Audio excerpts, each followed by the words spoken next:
emikolo gino gitanze na kkombo okwetooloola ekibuga Potopoto. Siddwa nnyo ku kyokwekebeza obutasobola balina kawuka n'okulwana okulaba ng'ennamba y'abakwatibwa akawuka kano n'abafa ekendeera.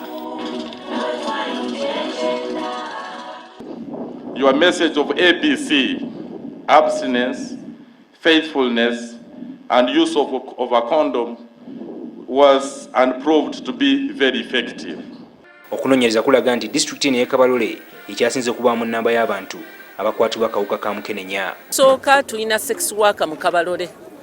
Omusajja mu Kabalole bagamba nti omusajja tebamwanga. Kitegeeza nti omusajja tebamugaana. Wabula abakugu bakitadde ku mpisa eziserebye mu kitundu kino. Abavubi balina obulwadde bungi obusinga bwa bulijjo.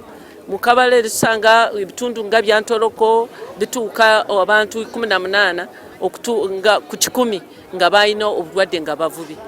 Omukama wa Toolo oyo ennyimba wano wasinzira n'akuutira abantu mu kitundu kino okwewala ekirwadde kino. Excellency the President, high prevalence of HIV in any part of Uganda is closely related to poverty and ignorance, where the vulnerable young girls are exploited by men. That is why we are working with central government in a complementary manner to advise our people in better methods of farming through our Ministry of Agriculture, through our Ministry of Local Government, and our local leaders are reviving activities to repair and maintain village access roads and the small bridges where we don't expect central government to reach.